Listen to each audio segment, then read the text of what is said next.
300 টাকার চিকিৎসক। এটি ছোট করবার জন্য নয়, বরং আকাশ ছোঁয়া চিকিৎসা ব্যবস্থার এই বাজারে এবিএম আব্দুল্লাহ যেন এক ভরসার নাম।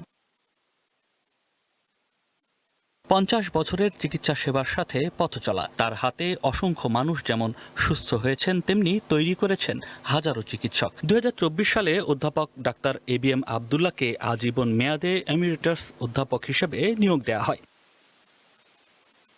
বৃহস্পতিবার বাংলাদেশ মেডিকেল বিশ্ববিদ্যালয় কর্তৃপক্ষ এই নিয়োগকে বিধি বহির্ভূত উল্লেখ করে এমিরেটাস অধ্যাপক সম্মানটি বাতিলের সিদ্ধান্ত নিয়েছে। পাশাপাশি এই সময়ের দেয়া সম্মানী ভাতা ফেরত দেবার নির্দেশও দেওয়া হয়েছে। এমন সিদ্ধান্তকে বিশ্ববিদ্যালয় প্রশাসনের অন্যায় ও অবিচার বলেই মনে করেন তিনি। বলেন, এটি ক্ষমতার অপব্যবহার।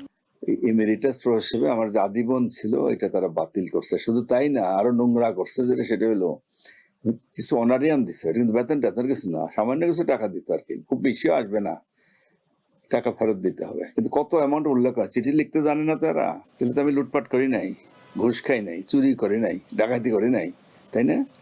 সুতরাং দিয়েছে তারা, ফেরত চাইছে, ঠিক আছে ফেরত দেবো আর কি। এই টাকা দেওয়া আমার জন্য কঠিন ব্যাপার না, কিন্তু জিনিসটা তো অশুভনীয়। একটাই হতে পারে প্রতিহিংসা, হিংসা ছাড়া আর কিছু মনে হয় না আমার কাছে। কারণ আমি তো সরাসরি রাজনীতির সঙ্গে জড়িতও না, পলিটিক্সও তো করি না। রাজনৈতিক প্রতিহিংসা তাও মানায়।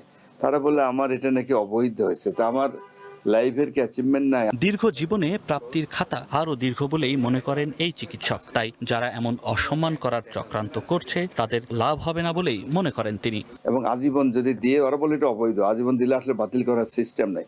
বাংলাদেশের কোনো ইউনিভার্সিটি, তো অনেক ইউনিভার্সিটি, এই ইউনিভার্সিটি না, ঢাকা ইউনিভার্সিটি বাতিল করা কিন্তু রেকর্ড নাই, ইভেন ওয়ার্ল্ডে কোথাও রেকর্ড নাই। এরা তো করছে বাতিল। সুযোগ পাইছে, ক্ষমতা আছে, ক্ষমতার ব্যবহার বা অপব্যবহার করবেন, এইটুকু না করলেই কিন্তু আসলে সবাই যদি তাই করে তাহলে মানুষের মধ্যে প্রতিহিংসা হবে। আমার কিছু যায় আসে না, আমি ভালোই আছি আল্লাহর রহমতে, আমার দুঃখও নাই কোনো।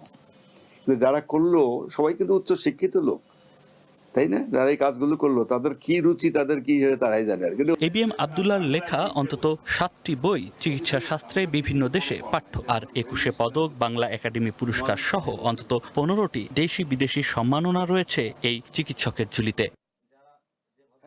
নয়ন আদিত্য, ওয়ান নিউজ, ঢাকা।